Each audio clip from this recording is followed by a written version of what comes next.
Es previa a la docencia.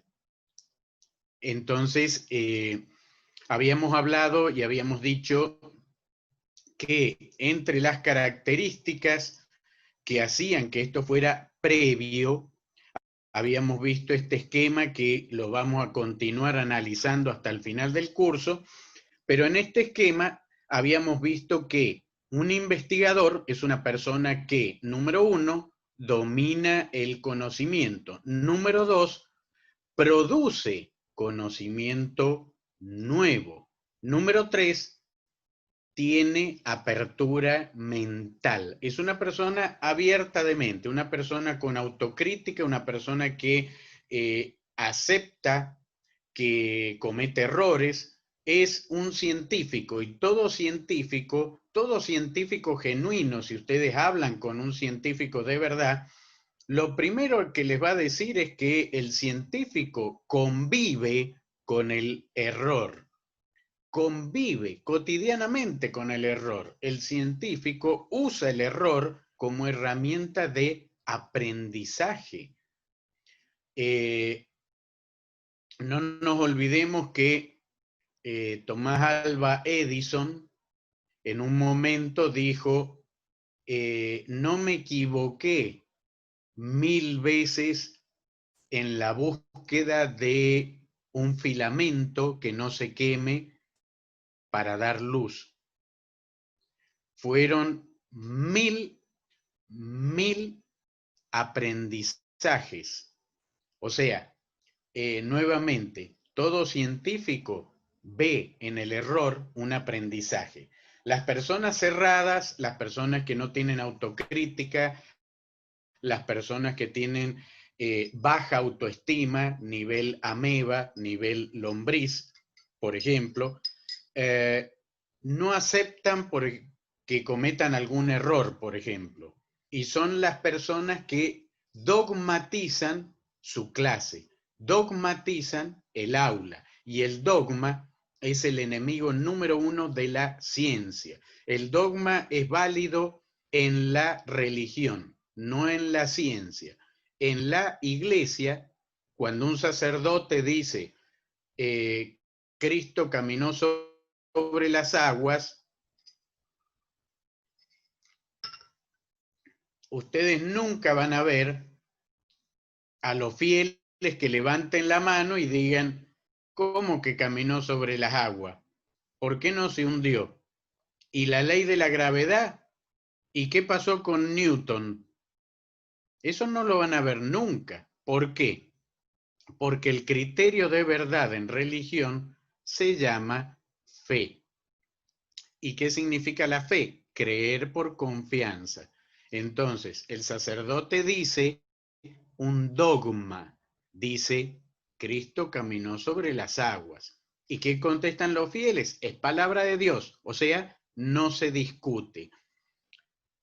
La reforma de 1918, que la tratamos superficialmente el día de ayer, apuntaba a eliminar el dogma, apuntaba a eliminar que la academia se convirtiera en iglesia, donde los estudiantes aceptaran lo que decía el docente como un dogma, como si fuera palabra de Dios.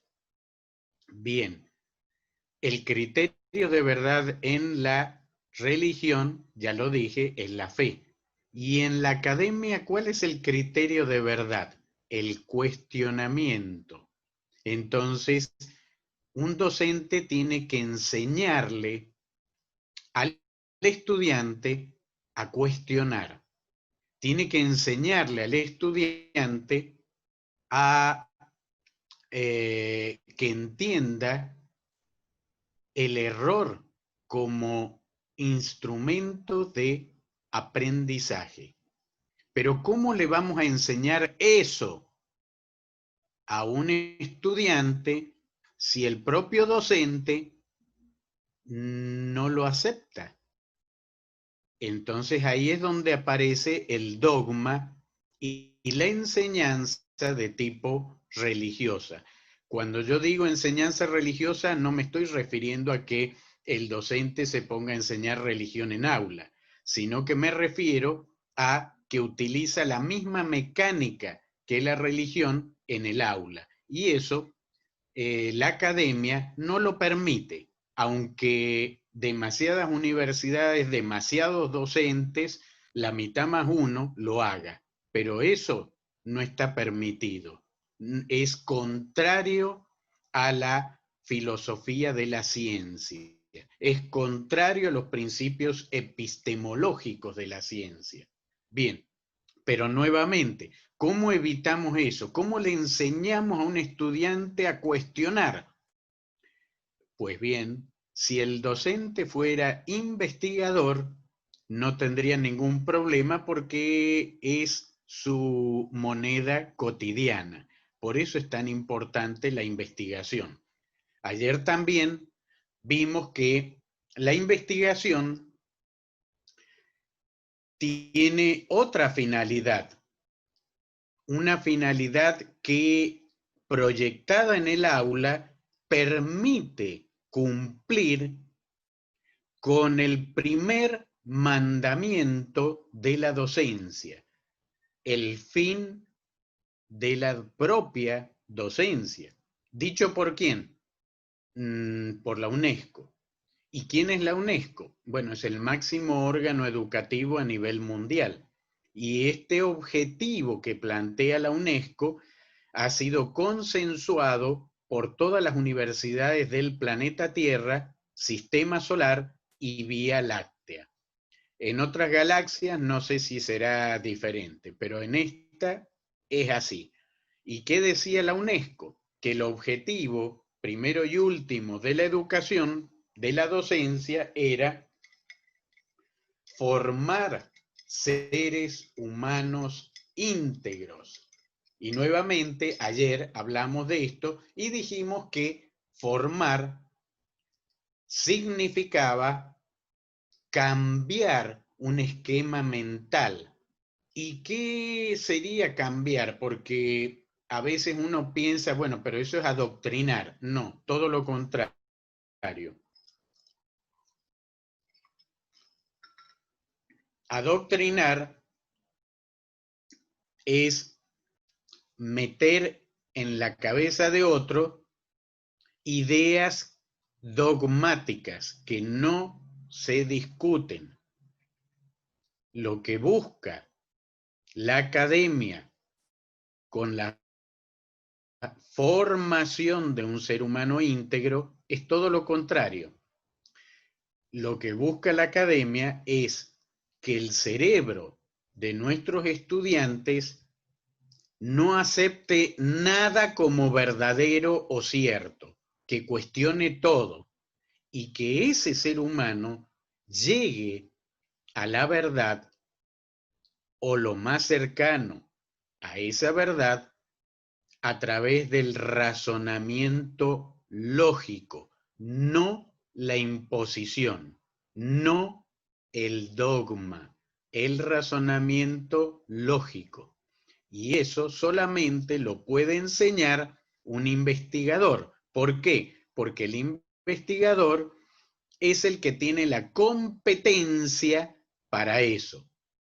Muy bien. Hoy vamos a hablar de las competencias, ¿eh? Así que no se vayan, quédense conmigo, acompáñenme. Vamos a hablar de las competencias. No voy a dar un curso de competencias porque este curso no se llama currículum por competencias, pero vamos a hablar lo esencial de las competencias para entender este matrimonio.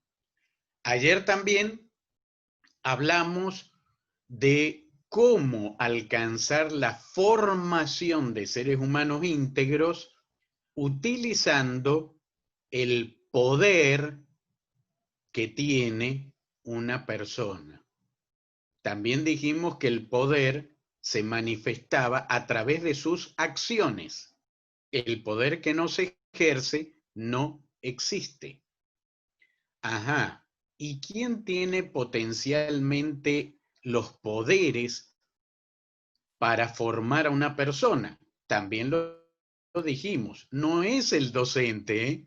Cuidado con eso, es el investigador. Dijimos, tiene dos poderes el investigador, el poder disciplinar, que era el poder que daba a quién, el dominio del conocimiento.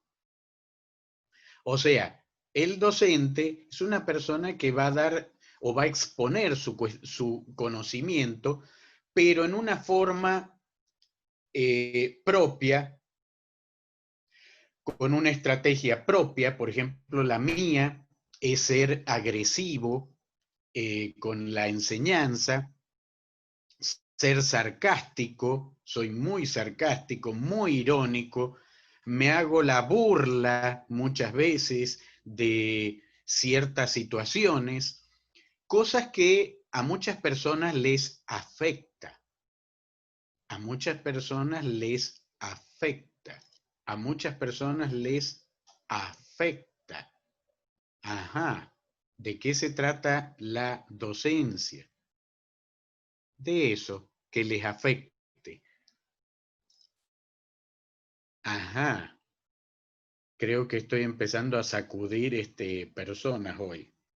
¿Cómo es eso que tiene que afectarle? Por supuesto, la investigación es un proceso mental. La docencia no apunta al cerebro humano. La docencia apunta aquí, al corazón. ¿Cómo que al corazón? Por supuesto. Uno de los principios fundamentales de la academia es el siguiente, anótenselo si quieren. Lo que hoy es válido en ciencia, mañana no lo es. ¿Por qué no lo es? Ya lo dije. Por el tema del error. El método científico intenta ser objetivo para llegar a la verdad. El método intenta ser objetivo, pero ahí tenemos un problema. El investigador es un ser humano y es subjetivo. Y como es subjetivo, comete errores aplicando el método científico. Por lo tanto, lo que hoy es válido en ciencia, mañana no lo es. ¿Eso qué significa? Que todo lo que nosotros aprendamos hoy, mañana, son macanas. Y entonces, ¿qué estamos haciendo aquí? Aprendiendo a pensar, a razonar, aprendiendo a llenar ese órgano que dije recién, el corazón. ¿Con qué? Con valores. Los valores. ¿Y dónde está eso en el objetivo de la UNESCO? Está en la última palabra, eran 4. ¿Se acuerdan? Formar seres humanos íntegros. Ahí están los valores, en la integralidad.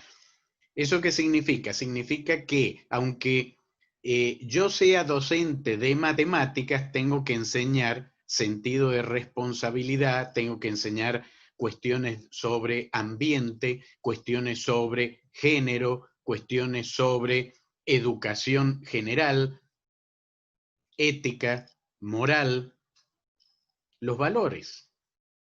Eso significa. Muy bien. ¿Y cómo hago eso?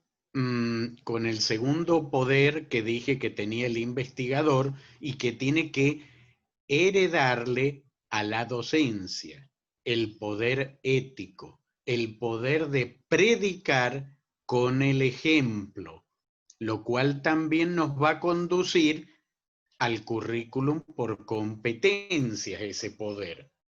Bien, entonces, el investigador, no el docente, el investigador es el que tiene la espada del poder. Tiene dos poderes fundamentales. El poder disciplinar, que le da el dominio del conocimiento, y el poder ético.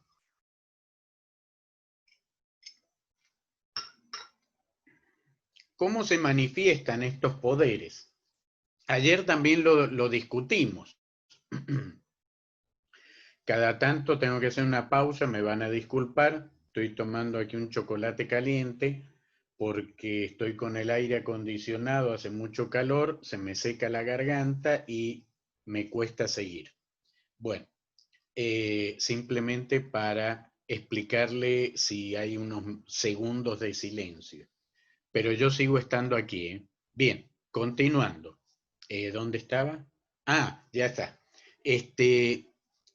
¿Cómo se manifiesta el poder disciplinar y el poder ético? Ayer también lo explicamos, solamente lo voy a resumir. Esos poderes se manifiestan psicológicamente hablando en que la persona que tiene estos dos poderes es una persona muy segura de sí misma. Uh-huh.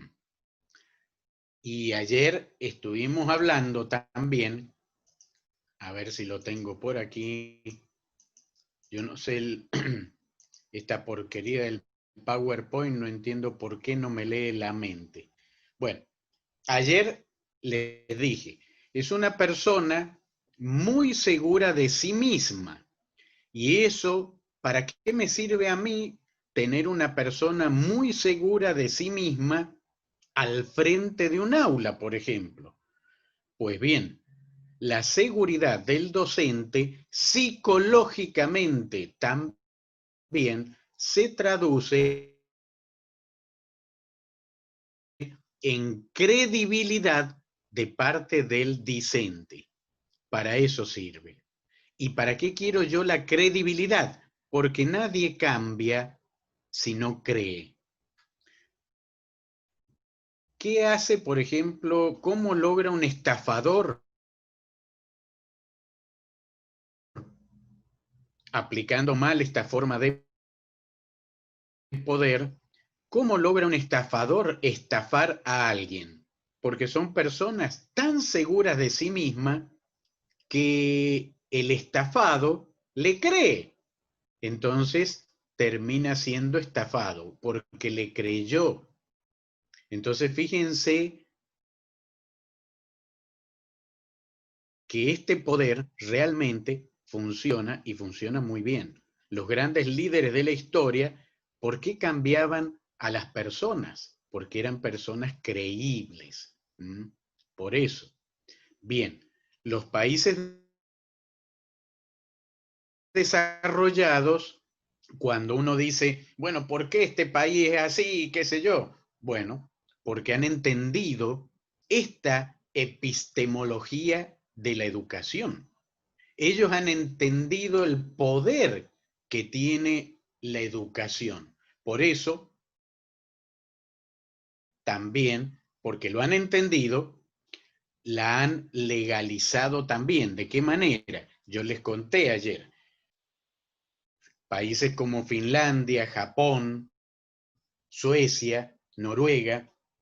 En estos países la docencia es una profesión de alto riesgo y responsabilidad social. Está al mismo nivel que la profesión de un médico, por ejemplo.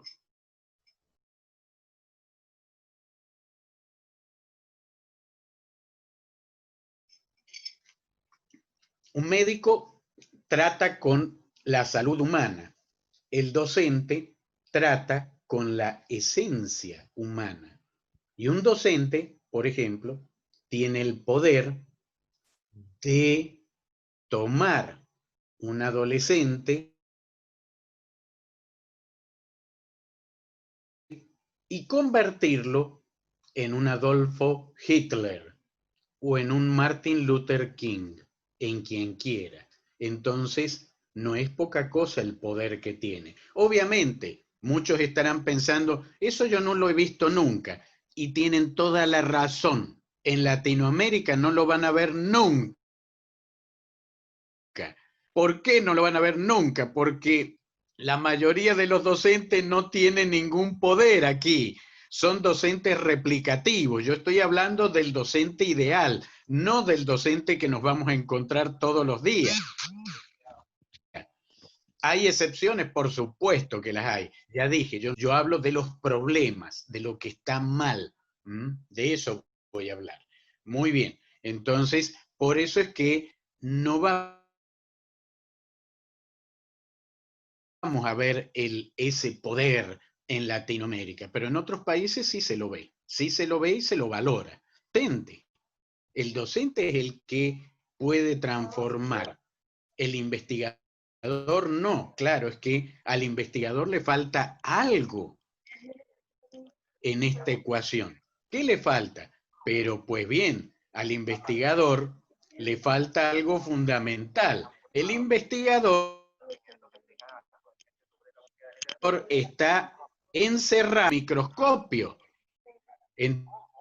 Entonces, el investigador tiene el poder, pero no lo puede ejercer. ¿Por qué?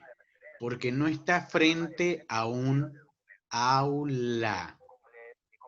Ah, ahora viene la cosa. Entonces, ¿cuándo el investigador puede ejercer los poderes? Cuando adquiera el tercer poder que le está faltando en esta ecuación.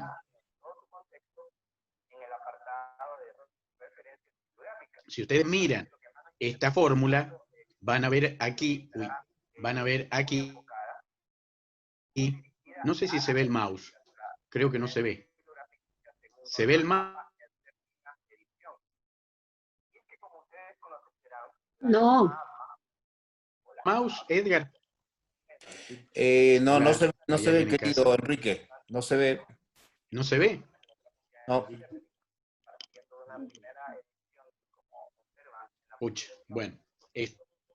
Ahora sí, aparece de los Bueno, alumnos. entonces donde dice docencia, apareció el mouse. A ver, ahí estoy apuntando algo con el mouse.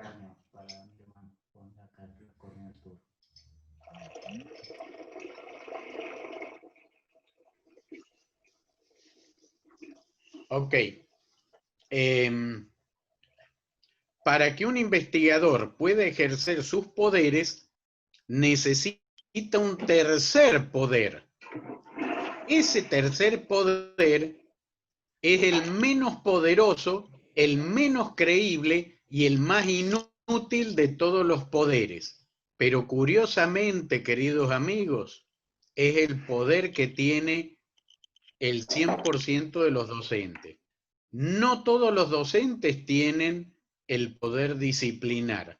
No todos los docentes tienen el poder ético, pero todos tienen el tercer poder. ¿Cuál será ese poder? El poder formal, que los latinos, ay, cómo aman la forma, las cuestiones de forma. Es una patología incomprendida, pero bueno, no importa. El poder formal. ¿Y qué es el poder formal?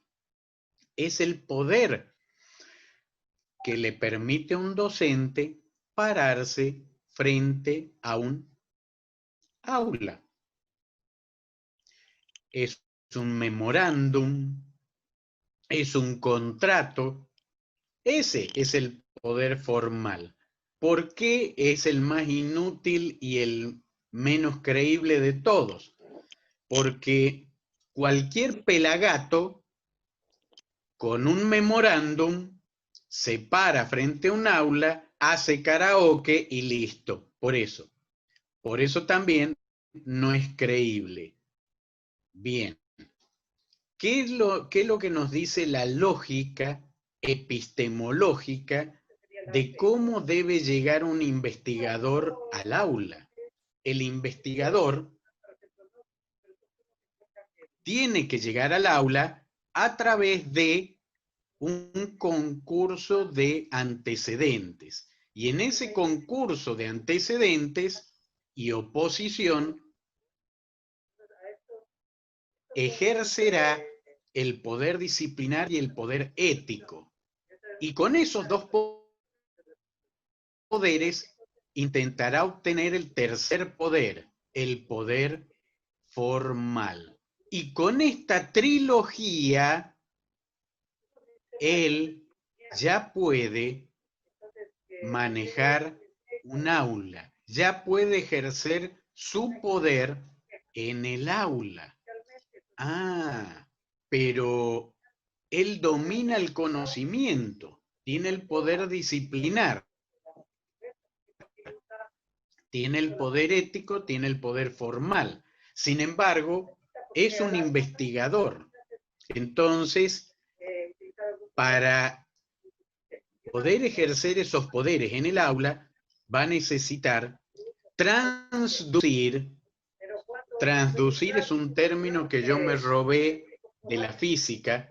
En la pedagogía no existe ese término, pero bueno, yo lo incluí en la parte pedagógica, pero lo robé de física. ¿Qué es en física un transductor? Un transductor, por ejemplo, es una lámpara. En una lámpara entra energía eléctrica por un extremo y sale luz por el otro extremo. O sea, ¿qué es un transductor? Es un aparato que transforma una forma de energía en otra. ¿Y en pedagogía qué es eso? En la docencia, ¿qué es eso? Mejor dicho. En la docencia, la transducción se refiere a que los conocimientos científicos que tiene el investigador los tiene que transformar en conocimientos pedagógicos en el aula, para que los estudiantes comprendan. Doctor, Entonces, ahí disculpe que le interrumpa un ratito. Se escucha una interferencia de alguien, tiene activado el micrófono. Oh, es molestoso, la verdad. Por favor, Iván, Ana Luisa, si es del micrófono. Sí, tiene activado, entonces se escucha algo, no sé, una mujer hablando y no sé a quién escucharle, sí.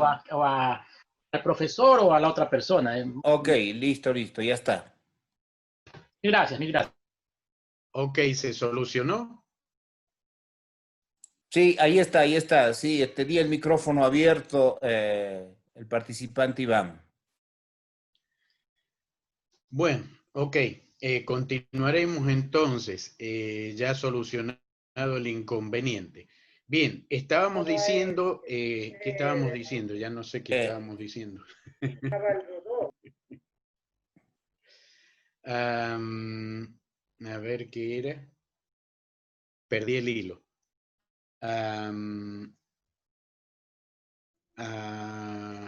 Doctor, estaba hablando del término transducir. Transducción. El poder formal. Que tienen que transformar a los estudiantes. Ok. Bien, la transducción es justamente cuando el investigador se para en el aula y transduce el conocimiento científico a conocimiento pedagógico, y para eso utiliza la didáctica. Entonces, trata de desarrollar estrategias didácticas que permitan al estudiante comprender lo que el docente ahora, investigador ayer, está compartiendo en el aula. Entonces, son 3 poderes mínimo, hay un cuarto poder que ya vamos a hablar de ese cuarto poder, pero hay 3 poderes que yo necesito tener para pararme frente a un aula. Y de eso, los 2 más importantes vienen de la investigación. Entonces, compañeros, para resumir, no es como muchos piensan, ahora me quieren meter la investigación, pero yo he sido docente toda mi vida. Error. Empezaron de atrás para adelante. No funciona así la cosa. La cosa siempre ha sido, por eso yo empecé la clase de ayer con la historia de la universitas, porque desde que existe la universidad, el inicio es la investigación, Y recién cuando yo me convierto en un investigador, la Universitas del siglo X, del siglo XI, XII, me convertía en docto, en docente, y me permitía pararme frente a un aula a dar clases. No antes, no antes. Eso, hasta el día de hoy, sigue siendo real. De hecho, la UNESCO, Cumbre de París 1999, justamente entre tantas cosas que reglamentó, tenemos la definición y la diferencia entre educación superior universitaria y educación superior no universitaria. ¿Y cuál es la diferencia entre educación superior universitaria y no universitaria? La investigación. La educación superior universitaria, por definición, para la UNESCO, es la que surge de la investigación. Si una institución imparte docencia, pero los docentes no son cantautores, no cantan sus propias canciones, entonces no es universidad, es un instituto de educación superior, pónganle el nombre que quieran, verdura, remolacha, pero de acuerdo a la UNESCO, no a Enrique Richard, de acuerdo a la UNESCO, eso no es una universidad. Aunque a muchos universitarios no les guste, lo lamento, no es, acá está lo que yo les hablaba ayer, matar al mensajero. No importa que me maten a mí, esto no es una opinión mía, no es una idea mía, no, no. Eso está oleado y sacramentado por la UNESCO. Entonces, les guste o no les guste, es así. ¿Desde cuándo? Desde hace 1000 años que es así, literalmente. Y tiene una lógica que es la que acabo de explicar y que vamos a seguir desarrollando hoy, mañana y pasado mañana. Esta lógica de entendimiento, pero creo que hasta ahora vamos Enrique, se escucha entendiendo, ¿no? entrecortado. Doctor Richard, se escucha entrecortado. Ok, Puede que sea su internet, porque yo sí escucho normal. Sí le escucho Yo sí normal. escucho bien, parece ser que es el internet del compañero. Nosotros sí escuchamos bien. Perfecto. ¿Continúo? Sí, se escucha claro. Sí, por Está bien favor. claro. Ok, bien. ¿En qué estábamos? Bueno, no me acuerdo en qué estábamos, pero vamos a continuar igual. Sobre la A diferencia ver. que hace la UNESCO entre universidad y no universidad. Muchas gracias, compañera, muchas gracias. Sí, correcto. Estábamos en eso. Y lo que yo les decía, queridos compañeros, es que la idea de este curso es que entendamos que este matrimonio no es una imposición, como muchos lo quieren hacer ver, política, no es una imposición del capitalismo, no es una imposición de las universidades europeas,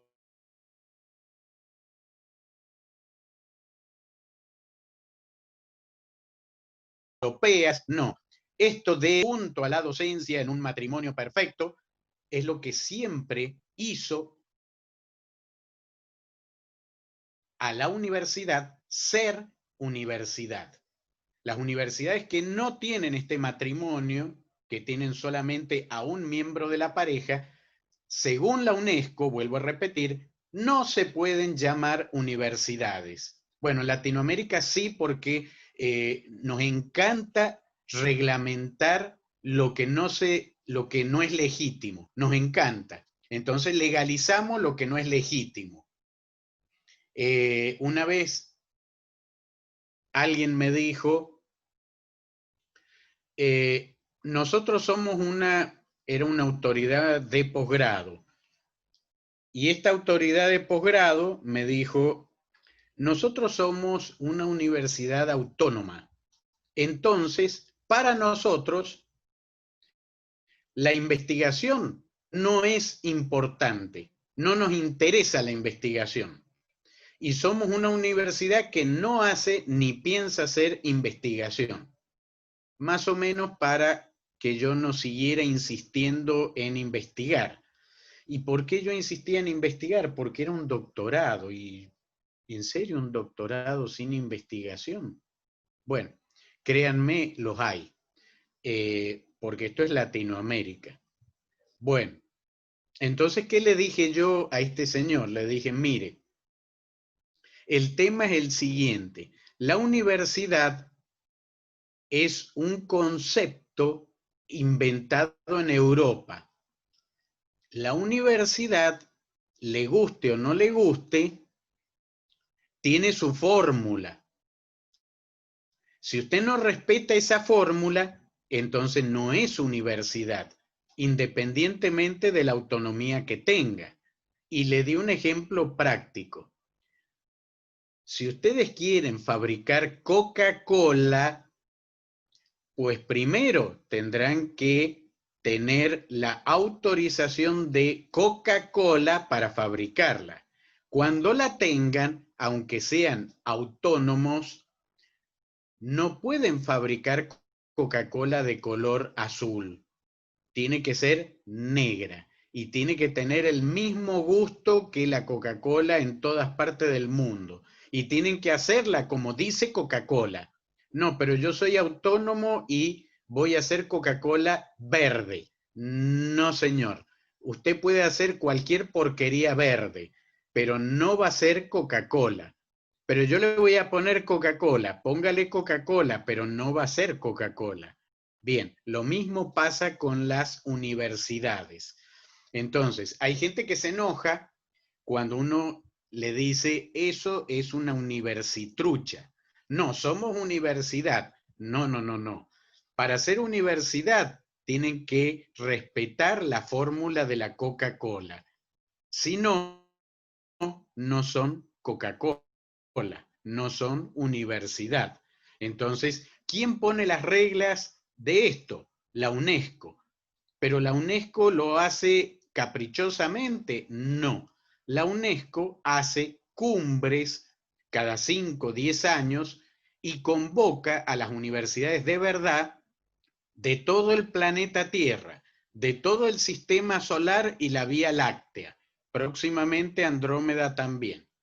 Entonces, las convoca todas y en esos congresos que hace la UNESCO, se consensúa desde un punto de vista epistemológico, filosófico, cuál es la fórmula de la Coca-Cola, cuál es la fórmula de la universidad. Y si hay algo que no ha cambiado en 1000 años, es este esquema que estamos viendo en pantalla. Eso no ha cambiado en 1000 años. ¿Qué sí ha cambiado un poquito? La interpretación. Porque hace 1000 años no existía la psicología. Entonces se intuía que la investigación era fundamental y primero que la docencia. Ahora, a través de la psicología, sabemos que esto se debe al efecto psicológico que causa el dominar el conocimiento, traducido en un poder que es el poder disciplinar, que le da la seguridad a la persona, en el poder ético, que es el poder de predicar con el ejemplo, y esas formas de poder son las que, a través de un tercer poder, el contrato, el memorándum de designación, llámele como les dé la gana, a través de un tercer poder, el poder formal, permite a una persona formar seres humanos íntegros en un aula. Bien, creo que ya vamos entendiendo esta dinámica, que no es un capricho. Vuelvo a repetir, todo tiene una lógica y una explicación. La academia no acepta el dogma, la imposición como un criterio de verdad. Entonces, cuando alguien me dice, eso nos quieren imponer, ¿cómo nos quieren imponer? En la universidad no se impone nada. En la universidad se cuestiona todo. Pero un argumento académico se rebate con otro argumento académico. Si hay algo que en la universidad, en la academia, no tiene valor de nada o tiene valor cero, es la opinión. A nadie le importan las opiniones de los demás en la academia. ¿Por qué no? Porque son opiniones, por eso no les importa a nadie. Entonces, ¿qué es lo que sí importa? Que un argumento académico es válido hasta tanto aparezca un argumento académico que tenga más lógica y lo rebata al anterior. Ahí sí, pero con opiniones, no, eso no le importa a nadie. Entonces, cuando una persona dice, yo opino, bueno, opine lo que quiera, pero un argumento académico se rebate con otro. Punto. No hay otra cosa. Y la idea aquí es justamente argumentar académicamente, con lógica, por qué el matrimonio. ¿Por qué este matrimonio empieza con una investigación? Yo creo que ya podemos empezar a ponerle sexo. ¿Quién es el varón aquí? La investigación. ¿Por qué? Porque la investigación es la que corteja a la docencia. Esa sí es una opinión, ¿eh? Así que esa sí la toman o la desechan como mejor les parezca. Bueno, a ver, sigamos. ¿Qué tenemos aquí? Una opinión de el epistemólogo Ricardo Cuenca, que nos dice justamente en un artículo de divulgación, ya vamos a ver la diferencia entre difusión y divulgación, que hay una diferencia abismal, pero aquí lo que nos dice Ricardo Cuenca es, si la universidad no investiga, no es buena. Bueno, yo iría un poquito más. Si la universidad no investiga, no es universidad. Bien, y esto también lo habíamos visto el día de ayer, así que lo vamos a pasar rapidito porque no quiero atrasarme. Entonces, ayer hablábamos de la epistemología de las habilidades docentes y decíamos que, ya sabemos, para la UNESCO, docencia implica formar seres humanos íntegros.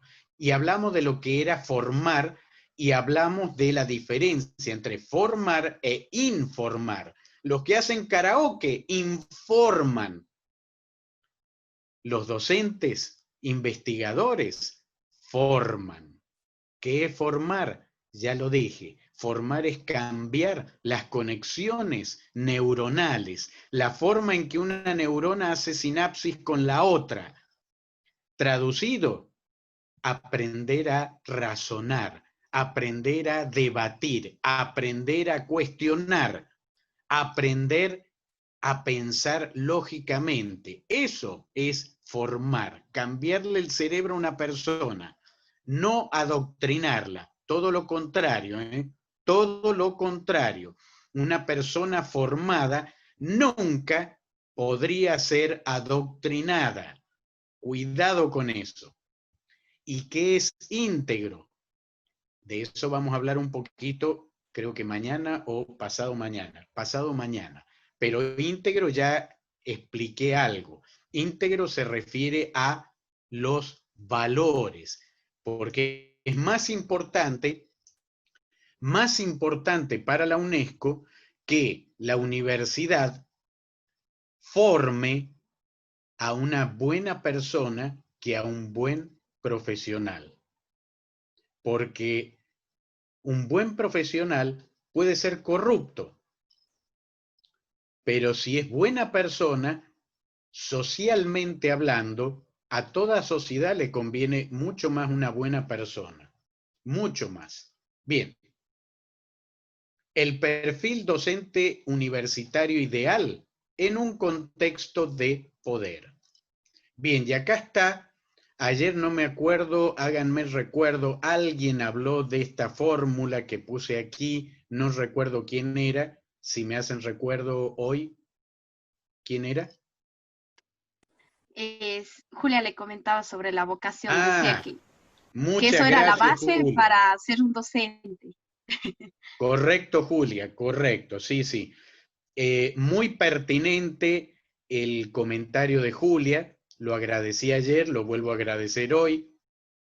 Entonces, aquí está planteado como un condicionante del docente. Ahora yo voy a hablar de cuál es el perfil, ya hablamos de el rol de la investigación. Ojo, no terminé de hablar de la investigación, pero vamos a trabajar ahora la investigación con la docencia y vamos a hablar del perfil docente universitario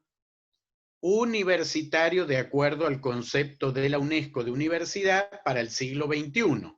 Pero para hablar de este perfil docente, yo tengo que hablar de los condicionantes primero. Y el condicionante principal es la fórmula Richard número 1. Vocación más pasión, felicidad. ¿En quién? En el docente. Ah, ¿y cómo entendemos esta fórmula? Primero, nadie es bueno haciendo lo que no le gusta. Muchos dirán, bueno, eso es obvio. No, no es obvio. No es obvio.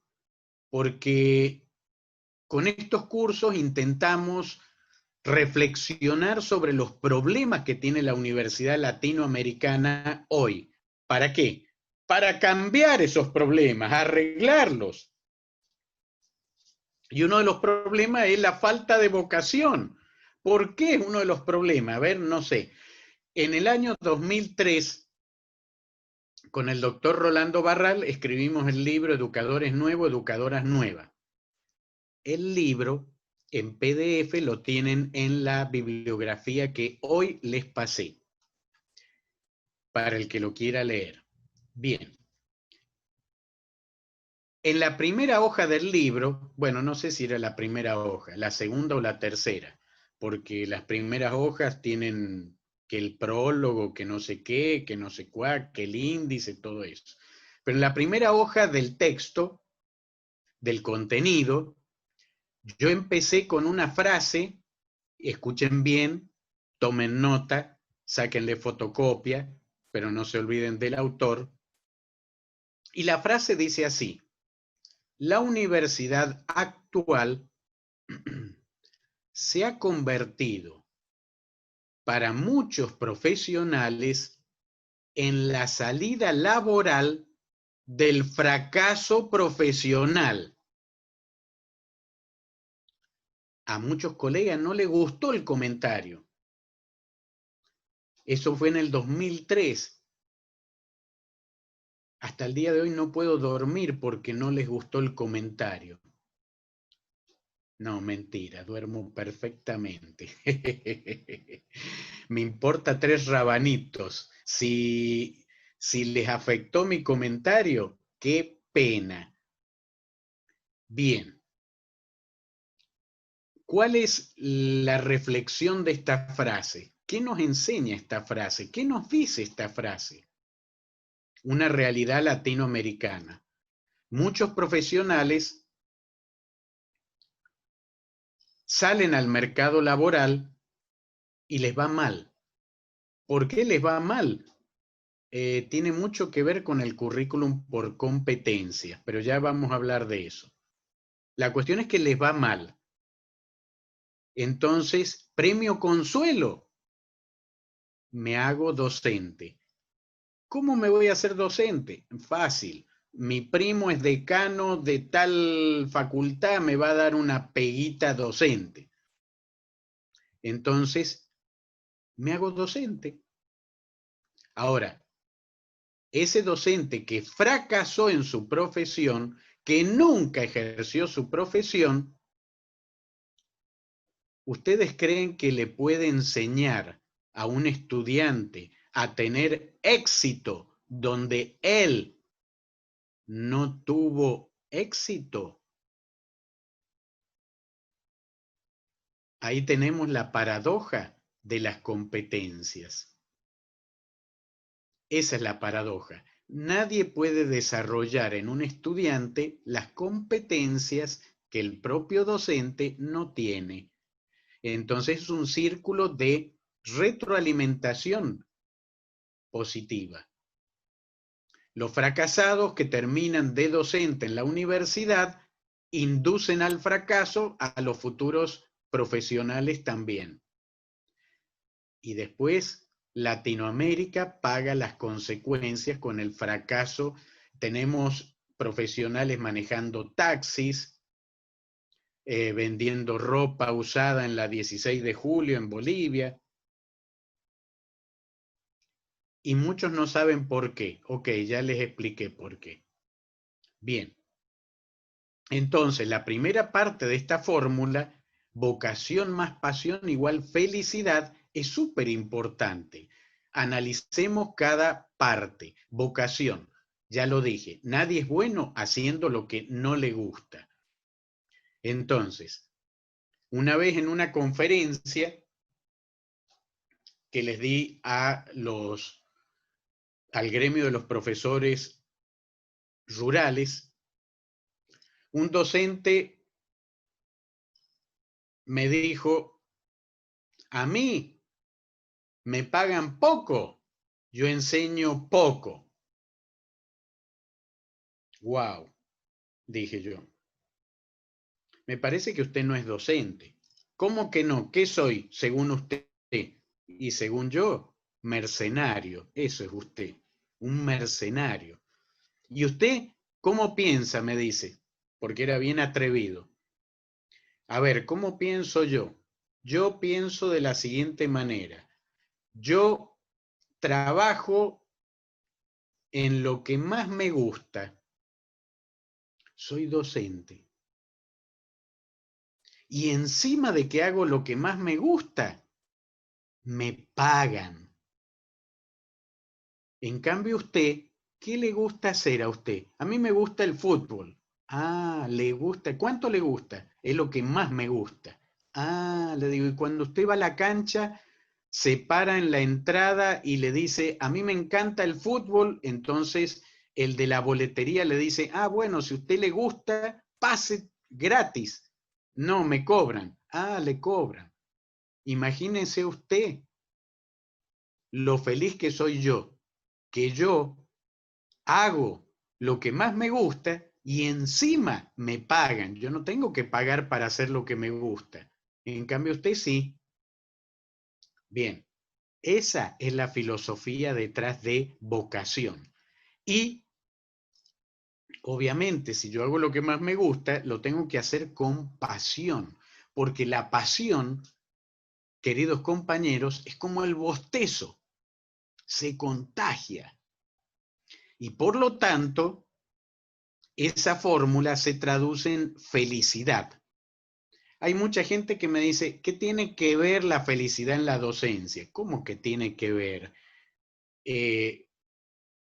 Me dan ganas de darle con un mazo por la cabeza. Bueno, la respuesta corta, muy corta, sería decirle a esa persona, busca en internet un tal Paulo Freire y ponte a leer. Y la respuesta explicada es la misma que di para pasión, felicidad. La felicidad, al igual que el bostezo, se contagia. Y yo necesito contagiar la felicidad en los estudiantes. De hecho, la felicidad es parte de la integralidad que busca la UNESCO. ¿por qué busca la UNESCO felicidad como parte de esa integralidad? Pues muy sencillo. Pensemos en lo siguiente, compañeros.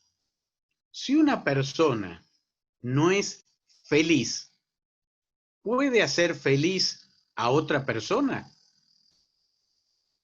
Creo que ya tienen su respuesta. No. Perfecto. Eso me lleva a la segunda fórmula. Vocación más pasión más empatía, felicidad en el discente. ¿Quién es el discente? El estudiante. Es lo opuesto del docente, que dicho de otra manera también tiene mucho que ver el término con lo que hemos venido hablando hasta ahora. El discente es una persona que tiene que disentir con el docente. Pero si el docente es dogmático, no hay lugar para el disentimiento. ¿Por qué? Porque si es dogmático, bueno, tendrá que decir el estudiante, limitarse a decir, te alabamos Señor, punto. O decir amén, punto. Bien.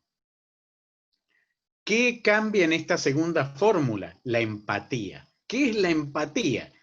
Lo que en Latinoamérica escasea tremendamente. La capacidad que muy pocos tienen de ponerse en el lugar de la otra persona. Un docente, o mejor dicho, un docente no, la docencia es una profesión 100% empática. 100% empática. ¿Cómo voy a formar un ser humano íntegro si no me pongo en sus zapatos primero, si no lo entiendo primero?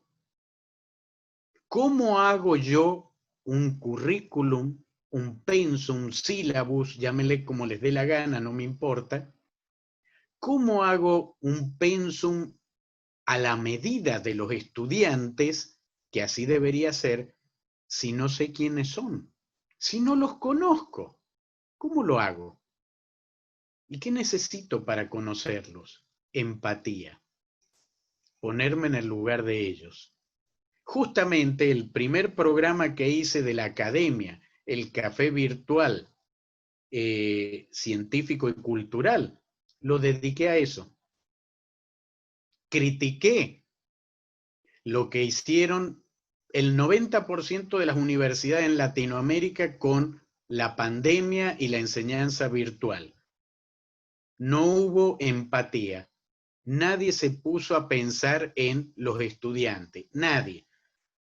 Las autoridades se pusieron a pensar en que los docentes tenían que dar clase, capacitemos a los docentes, esto, aquello, y se olvidaron de los estudiantes.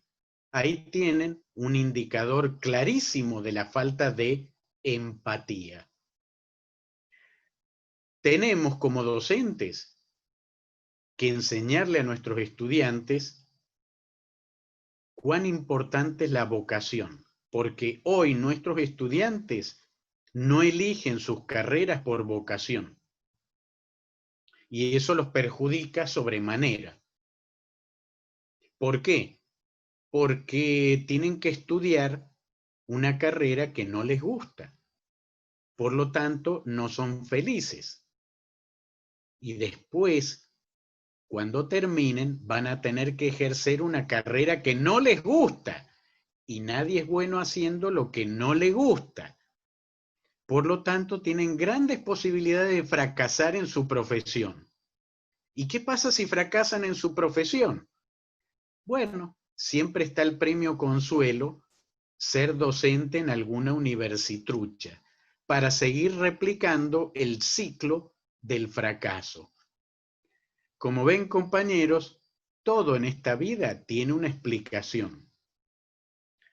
La felicidad del docente más la felicidad del discente es igual a el principal insumo para formar seres humanos íntegros. Bien, de esto hay mucho para decir y tengo estudios de caso, podría mostrarles unas investigaciones formidables que he hecho con estudiantes no vocacionales, pero el tiempo es corto y estoy mirando el reloj y me estoy asustando. Entonces continuaremos. Si me queda tiempo, veremos algún estudio de caso sobre esta fórmula, cómo se la aplica en la realidad en un estudio de caso, pero si me queda tiempo.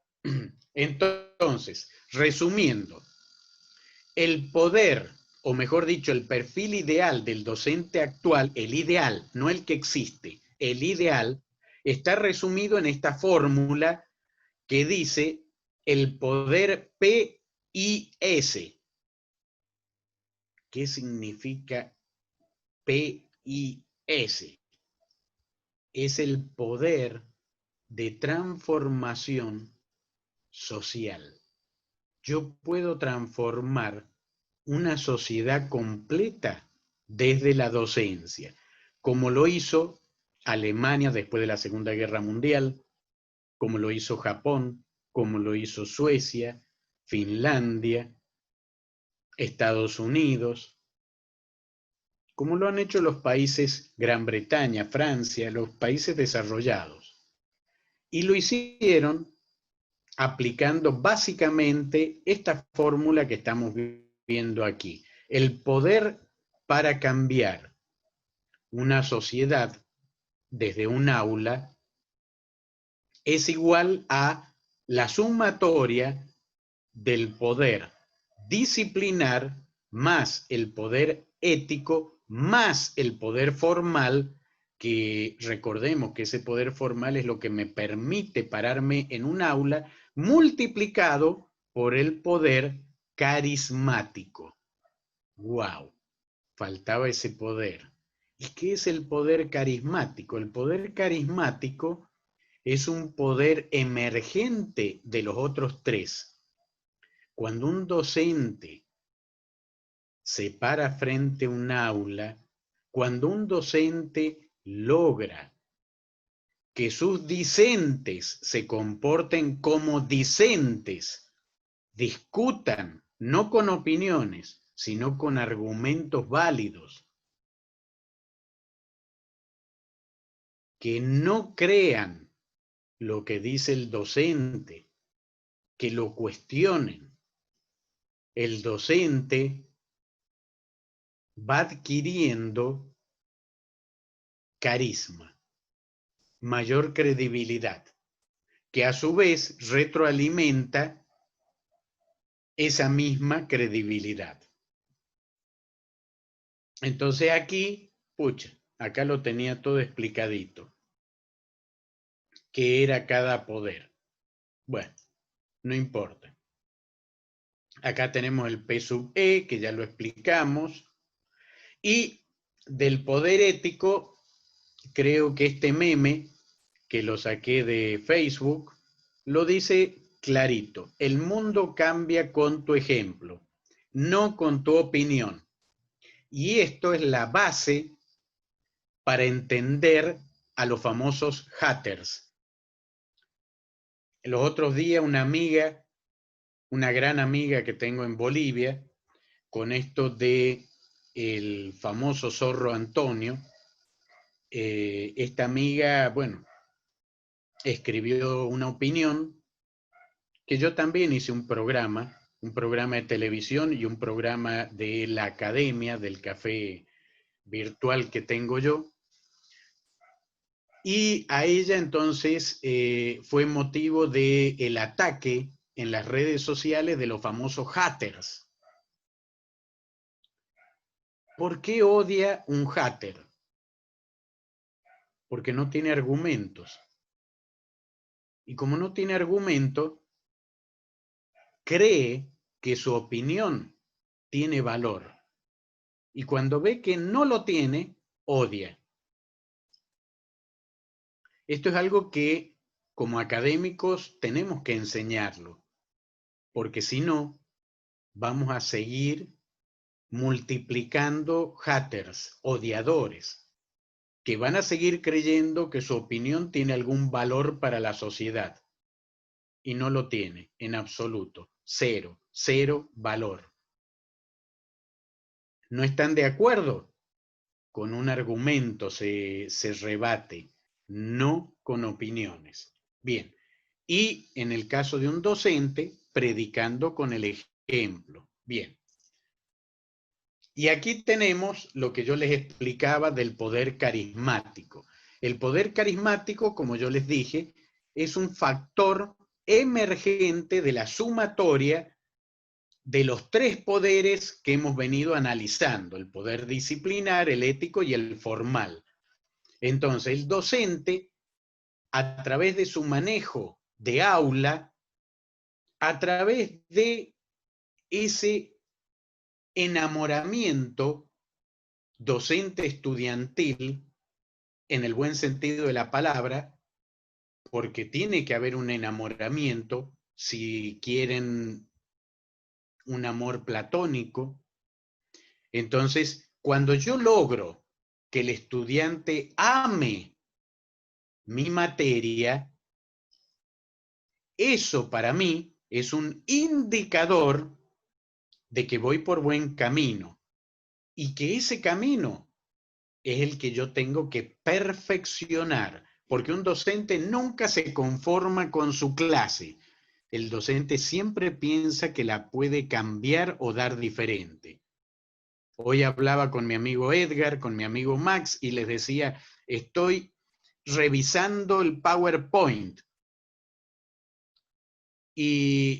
Pero eso ya lo hiciste ayer, pero como ayer di una clase, esa clase hizo que yo tuviera en el cuadernito que tengo aquí al lado mío, anotar algunas cosas para cambiar. Entonces, mis PowerPoint son dinámicos. No uso el mismo PowerPoint de una clase para la otra. Año tras año tampoco.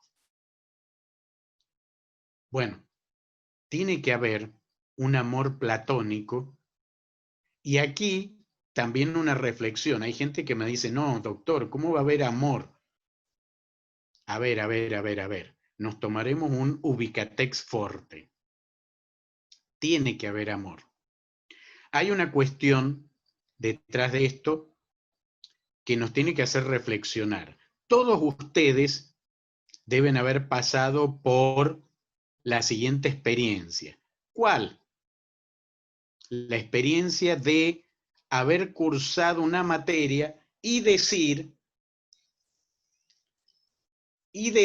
lo siguiente: el docente Pepito me hizo odiar la materia. O no les ha pasado, o nunca tuvieron esa experiencia. Si me dicen que nunca la tuvieron, creo que no les voy a creer. Porque docentuchos es lo que sobra. Entonces, no creo que no hayan pasado por esa experiencia. Ahí tienen un chat, me pueden poner si pasaron o no por esa experiencia. ¿Pasaron o no pasaron? Doctor, más de una vez, creo yo. Qué bueno. Yo también. Ok. Bien. Parece que varios pasaron. Ok. ¿Y no les parece que hay una paradoja en esa situación? ¿Cuál sería la paradoja? Ahora me van a terminar dando la razón. ¿Con qué? Con lo que yo dije cuando explicamos las fórmulas que están aquí. ¿Cuál es la paradoja? La paradoja es la siguiente. Si yo amo lo que hago, jamás puedo hacer que un estudiante odie lo que yo amo. Entonces, si los estudiantes odian una materia es un indicador de que el docente también. ¿Y por qué odia eso? Pues ya lo dije, compañeros. Van a tener que hacer un curso de pensamiento complejo para seguirme. ¿Cuándo lo dije? Cuando dije la frase: la universidad actual se ha convertido para muchos profesionales en la salida laboral del fracaso profesional. Es decir, no llegan a la docencia porque les guste, llegan porque no les quedó más remedio. Entonces no les gusta la docencia. Y eso se nota. Por eso hacen odiar la materia, porque ellos mismos la odian. Y eso demuestra que estas fórmulas son correctas. Y eso demuestra también que mi frase también es correcta.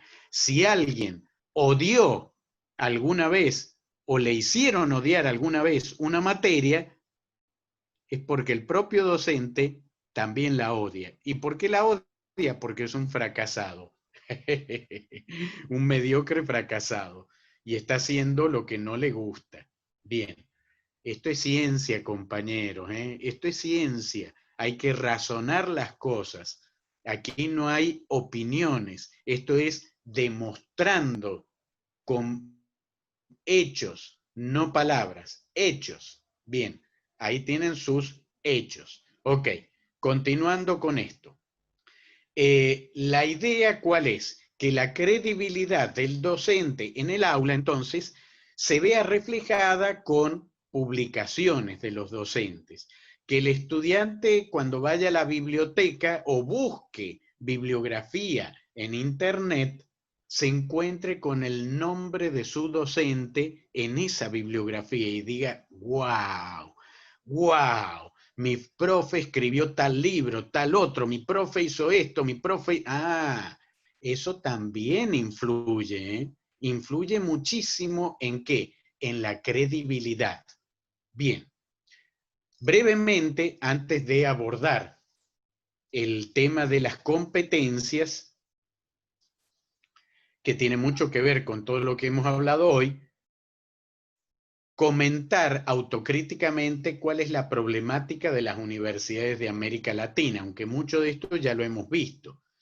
En primer lugar, algo que muchos siempre sacan a relucir, que la matrícula estudiantil desborda los sistemas. Bueno, es verdad, es verdad.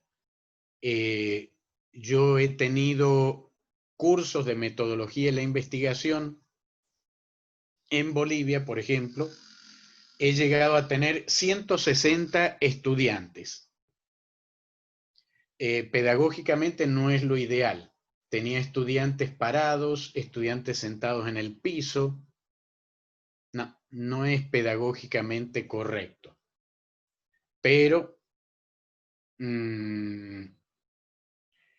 habían otras aulas, habían otros paralelos que tenían 20, 15, pero el problema era que había libertad de cátedra, entonces los estudiantes elegían con qué docente querían cursar. Entonces, a veces hay que aguantarse las incomodidades si uno quiere cursar con un determinado docente. El reclutamiento y selección del personal docente asociado a la expansión. ¿Qué significa eso? Necesito más docentes y me aprovecho de eso para reclutar fracasados, parientes, amigos, etcétera, etcétera. La reducción de presupuesto a causa de las crisis regionales. Bueno, esto también tiene una reflexión que da para largo. Simplemente voy a decir que todos sabemos que la educación es también una de las funciones constitucionalmente más importantes de todo país y que por dicha razón también debería tener una gran inversión. El problema en Latinoamérica, ¿cuál es? Que los políticos recortan el presupuesto educativo y a la sociedad, a doña Rosa, no le importa. ¿Por qué no le importa? Porque doña Rosa cree que las universidades son fábricas de profesionales. ¿Y por qué cree eso? Porque nosotros, los docentes, se lo hicimos creer. Entonces, ¿qué pasa en otros países? ¿Por qué no en otros países esto no ocurre? Porque en otros países, doña Rosa sabe que la universidad está para solucionar problemas, que la universidad es su principal aliada contra una mala política, contra un problema que asume la sociedad. Entonces, si hay un recorte de presupuesto, no salen los docentes a marchar, sale la sociedad entera a marchar. Eso no lo hemos aprendido en Latinoamérica. Pero en este curso vamos a ver cómo la consecuencia, el hijo de este matrimonio, la extensión, es el principal responsable para que esto ocurra. ¿Esto qué cosa? Que haya más presupuesto. Vamos a verlo desde el punto de vista teórico. Obviamente en la práctica se cumple muy poco.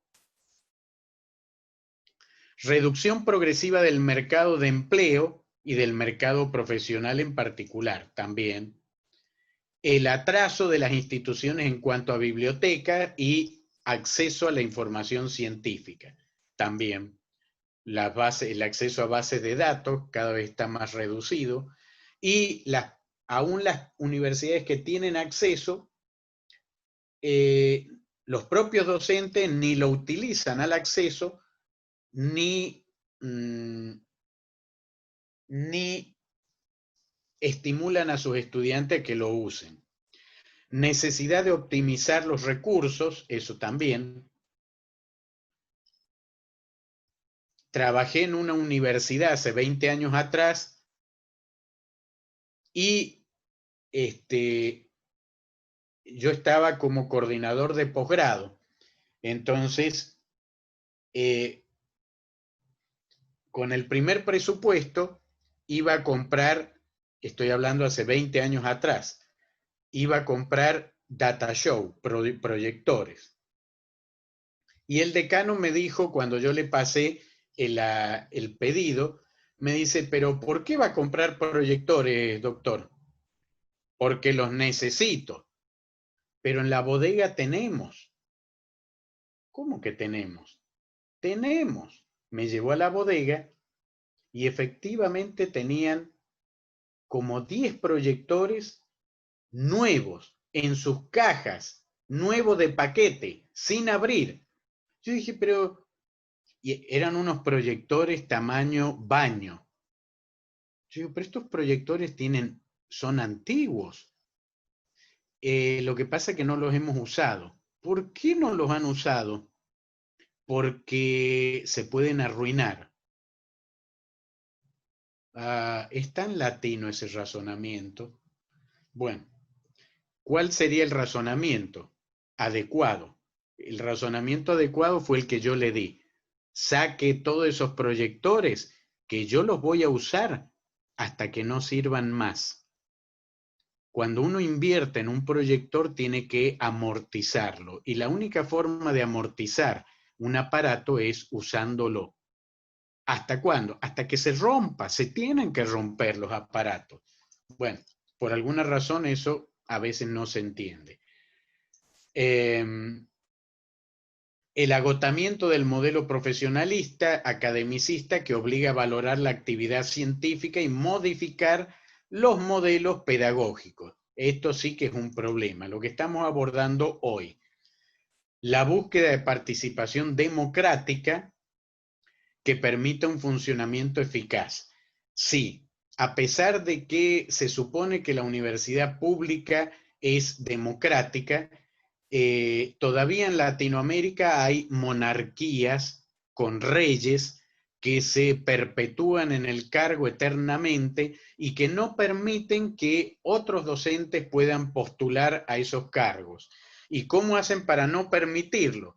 Bueno, cuando son ungidos con la corona como reyes, lo sacan de su cargo, les quitan el cargo docente y listo. Y paradójicamente hay universidades, aquí en Ecuador, yo estuve en una, que estuve en una universidad que sus autoridades, desde que existe la universidad hasta ahora, sus autoridades llevan el mismo apellido. Así que son monarquías heredables. Increíble, pero pasa. El acceso desigual a la educación superior que cuestiona el ideal de igualdad de oportunidades y refleja la desigualdad de la sociedad, algo que hemos podido vivenciar con la pandemia. Los desafíos del subdesarrollo y la dependencia que demanda la universidad, la resolución de los problemas de cada país. Correcto. En esta parte falla la Universidad Latinoamericana, lo que yo dije hace un rato. Fallamos. No le decimos a doña Rosa, no interactuamos con los políticos para darle soluciones. ¿Por qué? Porque somos docentes replicativos. Bueno, somos no, yo no. Modelos alternativos. Bueno, el modelo corporatista es un modelo que han adquirido muchas universidades públicas y privadas y las características les van a resultar muy conocidas. Repiten información desactualizada, consume los recursos sociales para satisfacer sus propios fines, instruye para formar profesionales individualistas, inculca ideas dominantes.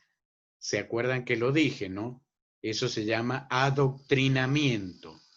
Pero el adoctrinamiento es contrario a la academia. Reproduce la dependencia, reproduce las estructuras sociales vigentes. Si una sociedad es machista, lo reproduce. Si una sociedad es feminista, reproduce eso. Mantiene la desinformación porque es una forma de poder, atomiza las relaciones personales, institucionales, favorece el corporativismo. ¿De qué manera? Yo les comenté, José Ingenieros publicó para la misma época de la reforma universitaria el libro El hombre mediocre. Pero a José Ingeniero se le pasaron algunos detalles, como cuáles. Como por ejemplo, que los mediocres tienen virtudes. Para José Ingenieros eran todos defectos, pero los mediocres tienen virtudes. ¿Como cuál? Los mediocres son corporativos.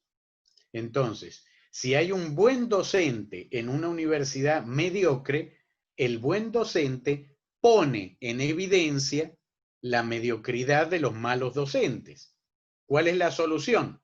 Los malos docentes utilizan la virtud de ser corporativos y lo sacan al buen docente. ¿Para qué? Para que no hayan comparaciones por parte de los estudiantes. Así funciona. Y funciona bien en Latinoamérica, créanme. Contribuye al subdesarrollo, rechaza la funcionalidad racional y derrocha recursos. Sí, totalmente cierto. Oscila entre el elitismo profesionalista y la masificación de la enseñanza. La cuestión es la matrícula. Más matrícula, más plata. Así de sencillo. Y acá viene el norte, hacia donde tendríamos que apuntar nosotros. la universidad creadora. ¿Qué significa crear? Investigar.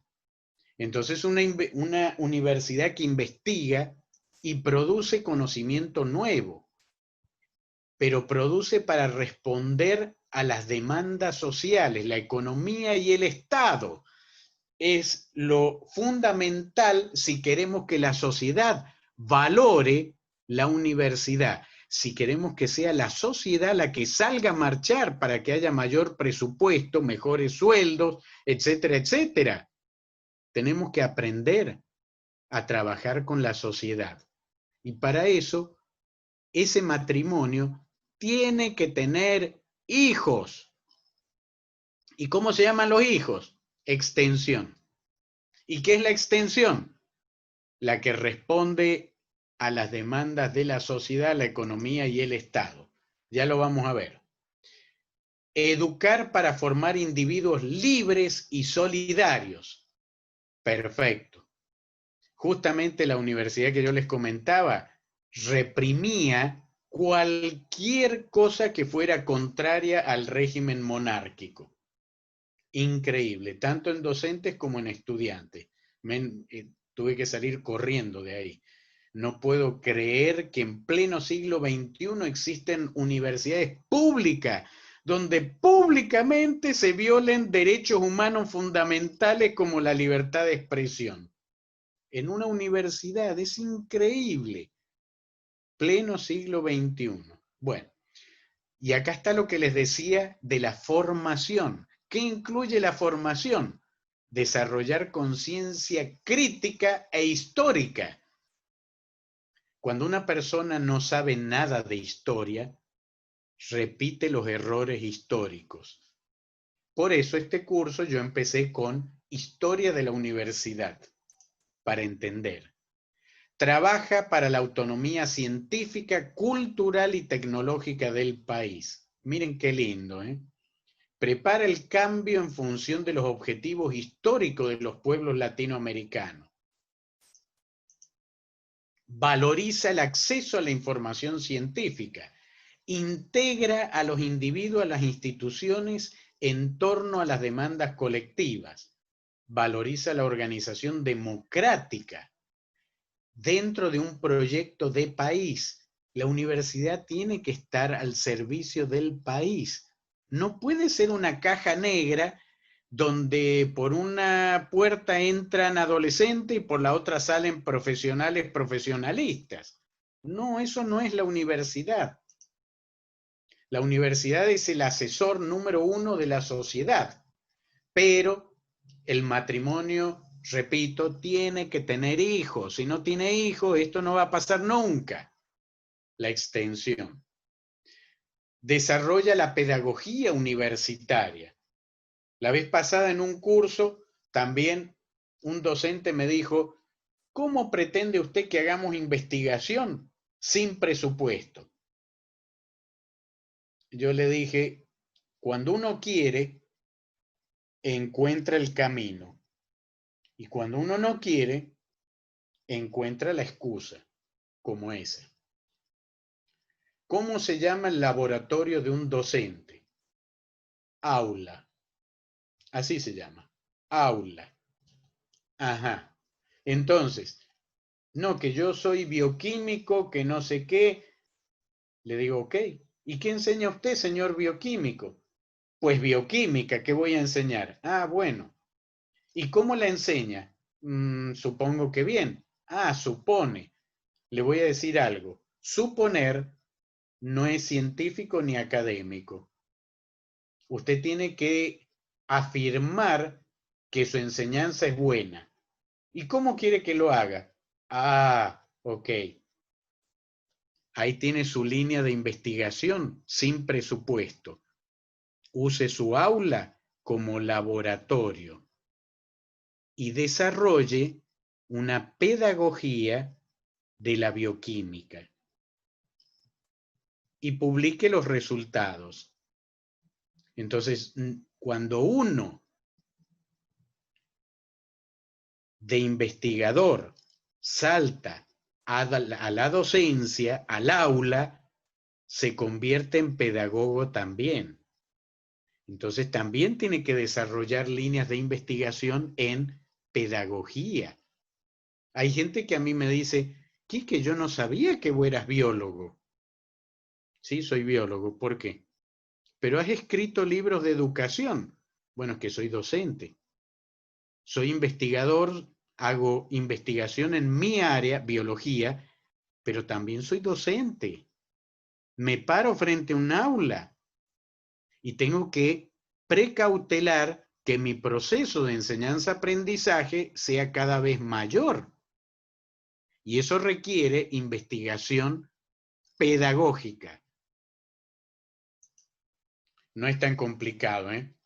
Se propone ser agente de desarrollo. Ayer lo dije. ¿Qué tenemos en el aula? No tenemos estudiantes, señores. Tenemos futuros profesionales, futuros ministros, senadores, diputados y presidentes. Eso es lo que tenemos en nuestras aulas. Entonces queremos tener mejores políticos, pues fabriquémoslo, para eso estamos. No queremos participar del proceso de desarrollo, pues entonces no critiquemos a los políticos porque nosotros somos los culpables de esos políticos. ¿O qué creían? ¿Que la cigüeña los dejó en la casa de gobierno? No, no, no, no, no, no. Salieron torcidos de algún lugar. Claro, hay muchos que dicen, no, de la casa, de la familia ya venían torcidos. Ajá. ¿Y la familia dónde se educó? ¿Quiénes fueron sus maestros? Ah, resulta que la universidad tiene también la responsabilidad dentro de lo integral de fabricar a los futuros padres de familia. Es mucha responsabilidad, ¿eh? Impulsa la planificación y la optimización de recursos y el acceso masivo a la educación y diversificación para mantener la calidad de la enseñanza. Correcto. Acá debe haber un acceso irrestricto pero vocacional. Eso es lo fundamental. Los fundamentos del cambio por la calidad. Bueno, para resumir, mucho de esto ya lo dije. La UNESCO, número 1, que pone la diferencia entre educación superior universitaria, ESU, y la educación superior no universitaria. Y la diferencia es la investigación. El paradigma productivo, la calidad y la competitividad sana ante todo. La dependencia del conocimiento externo, eso es un condicionante tremendo. ¿Por qué dependemos del conocimiento externo? Porque no generamos el propio. El analfabetismo funcional generalizado es un problema que se lo puede vulnerar a través del efecto San Mateo. ¿Qué es el efecto San Mateo? No se pierdan la última clase. El marketing académico en la era de la información, que es algo fundamental, que también lo vamos a ver en la última clase, y el objetivo de la docencia en torno al perfil del docente investigador.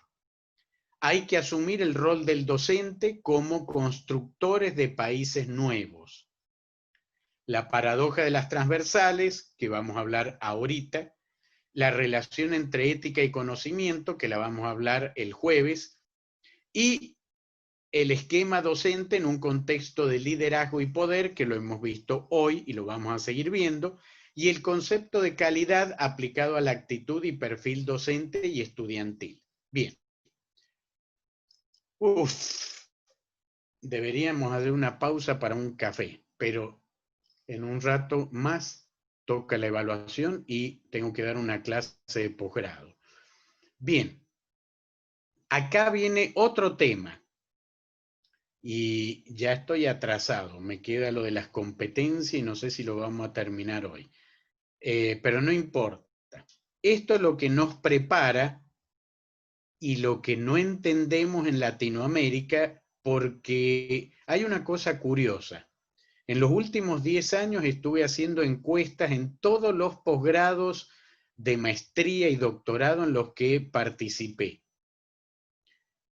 Y en esta encuesta la primera pregunta era, ¿cuáles son las competencias del grado de maestría, en caso de que fuera una maestría, o de doctorado, en el caso de que sea doctorado.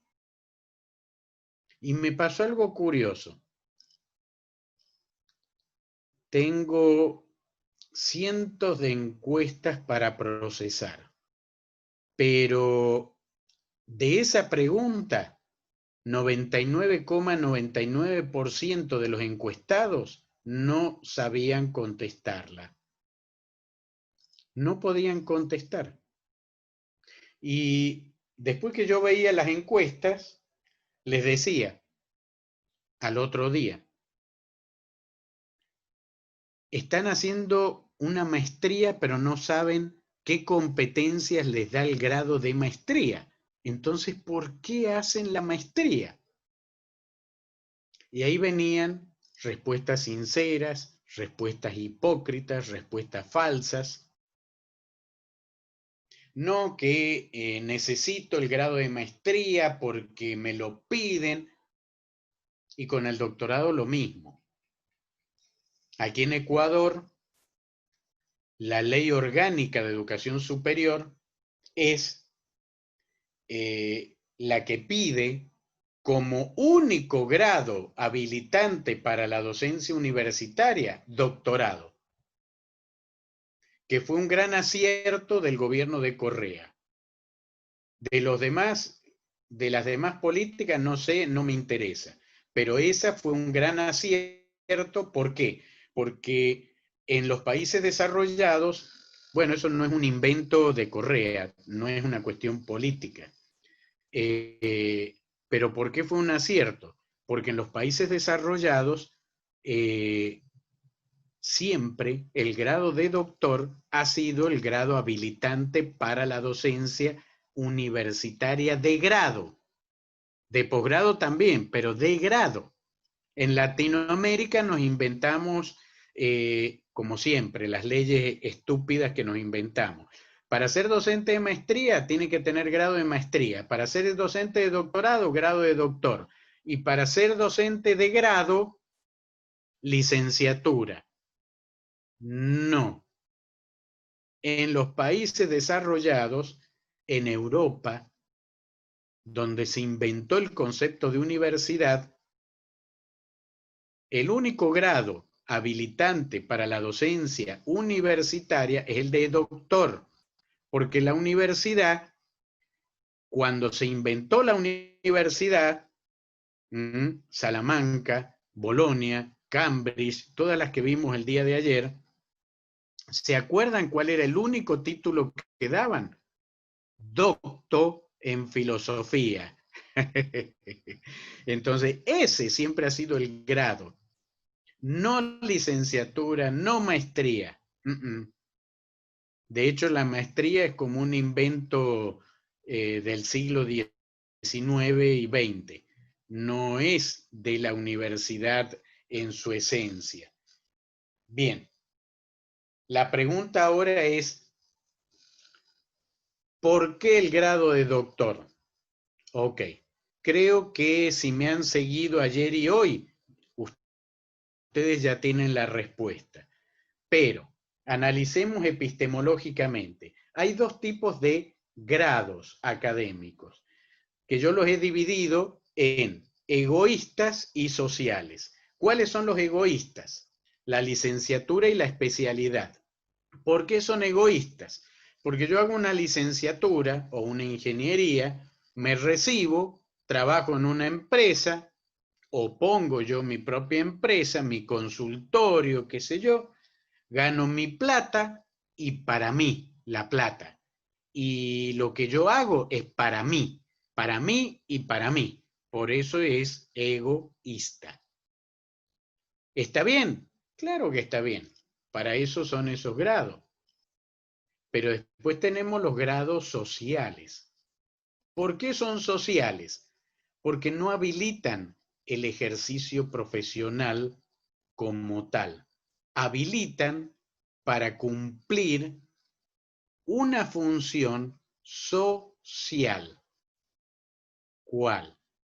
La docencia. Ay, ay, ay, ay, ay, ay, ay, ay. La docencia. La maestría, epistemológicamente hablando, ya sé, ustedes después me van a decir, no, yo sé de maestrías que no hacen tesis, maestrías que no hacen investigación, doctorado que no hacen tesis. Bueno, eso es una barbaridad. Yo también sé que eso existe, pero son inventos nuevos, legalizados en una autonomía no entendida. ¿Por qué legalizado en una autonomía no entendida? Porque la autonomía permite legalizar cualquier verdura. O sea, yo me puedo amparar en la autonomía universitaria, reúno el consejo y les digo, miren, necesitamos doctorarnos, pero nuestros doctorantes no pueden hacer su tesis. Entonces, votemos porque nuestros doctorados, amparados en la autonomía, nuestros doctorados van a ser doctorados rebeldes y no van a tener tesis. Votemos, todos votan, listo, está legalizado. ¿Es legal? Es legal ese doctorado. ¿Es legítimo? No lo es. ¿Por qué no lo es? ¿Se acuerdan el ejemplo de la Coca-Cola? Ya lo dije. No puedo inventarme una Coca-Cola rosada. La Coca-Cola es negra. Si no es negra, no es Coca-Cola. Punto. Listo. De la misma manera, doctorado, Francisco Perujo lo definió. Alguien que me haga recuerdo de la organización para que ponga en la bibliografía el libro de Perujo. Francisco Perujo, que escribió un libro muy lindo sobre el doctorado, definió el doctorado de una manera que me encantó y coincido plenamente, obviamente. ¿Cómo lo definió?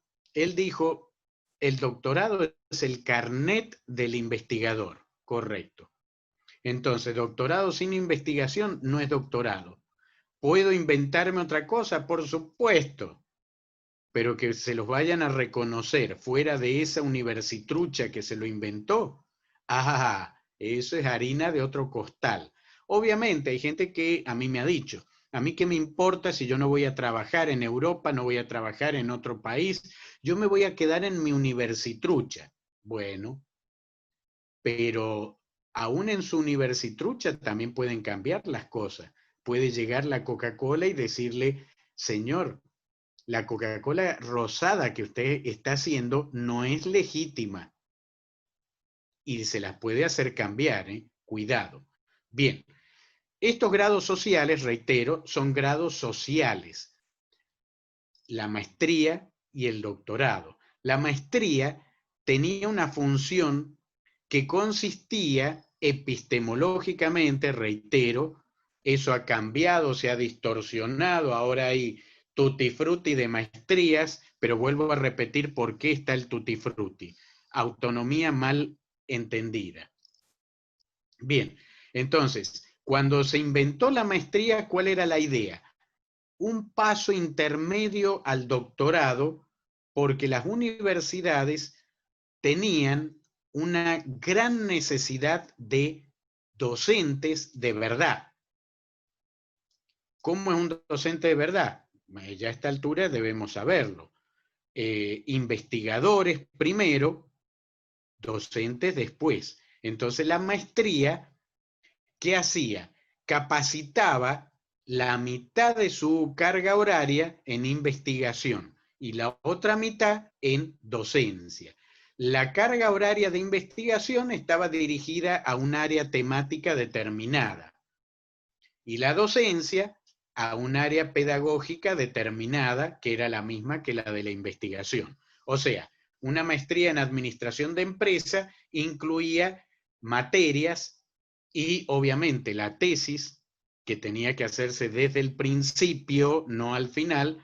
Entonces, la tesis de investigación en administración de empresas con materias pedagógicas del área de administración de empresas. En cambio, el doctorado ya era un entrenamiento intensivo para capacitarlos como investigadores, hagan o no docencia. En los países desarrollados, los doctores a veces no hacen docencia. En Latinoamérica también hay universidades, hay instituciones que tienen doctores que no hacen docencia, hacen 100% investigación. El caso del CONICET en Argentina, el CONICIT en Chile, en Brasil también, el CONACYT, CONUCYT, qué sé yo cómo es. En fin. Pero el grado de doctor es el grado nativo para ejercer la docencia universitaria. ¿Por qué? Ya sabemos por qué. Porque el que tiene que ejercer la docencia tiene que ser un investigador. Por eso se pide doctorado. No es caprichoso el tema. Muy bien. Entonces, ya sabemos por qué se pide el grado de doctor. Ya sabemos que para pararme un aula tengo que ser investigador primero. Ya sabemos los por qué. Ya sabemos que a través de este nuevo perfil lo que se busca es que el docente sea el motor de cambio de un país entero. Ahora vamos a ver cómo funciona esto de la investigación como motor de cambio. Pero faltan 5 minutos para terminar y en 5 minutos yo tengo que entrar a otra clase. Entonces esto va a ser lo primero que vamos a ver, página 45, me lo voy a anotar, lo primero que vamos a ver el día de mañana. Y mañana voy a acelerar el paso porque estamos un poquito atrasados. Entonces, si hay alguna duda,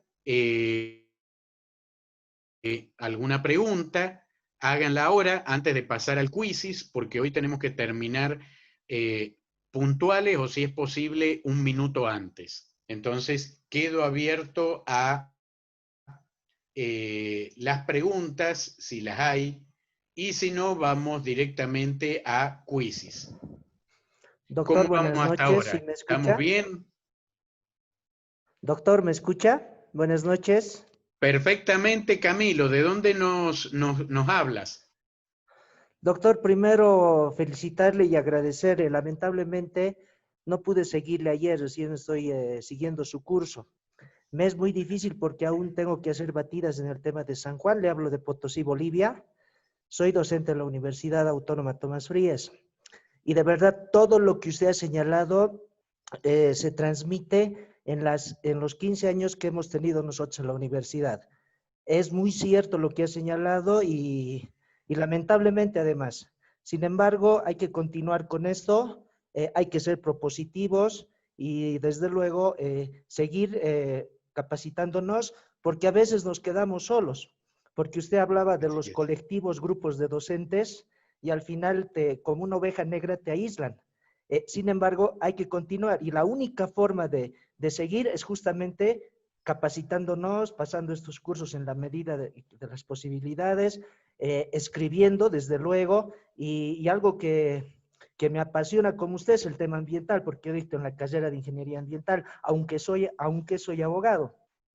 Bueno, en realidad ya voy cesando este punto.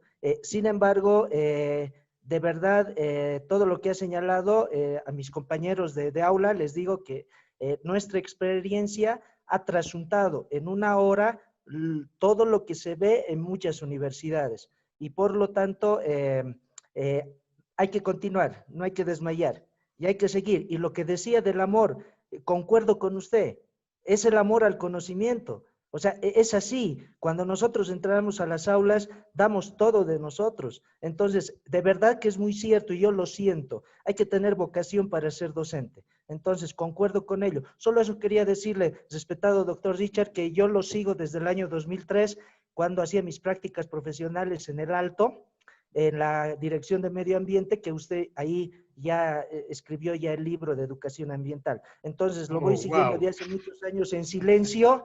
Y bueno, muy joven fui docente, entonces, pero seguimos con esta lucha, estimado doctor. Solo eso, y disculpe haberme emocionado un poco por escucharlo. Gracias, Camilo. Yo también me has emocionado con tus palabras, te las agradezco profundamente Para mí es una retroalimentación increíble tus palabras. Te las agradezco de corazón, querido amigo. Y desde Calceta, Ecuador, te mando un abrazo enorme. Y bueno, y todo mi reconocimiento y agradecerte tus palabras nuevamente. Decirte que efectivamente tienes razón en todo. Muchas gracias, querido amigo, de corazón.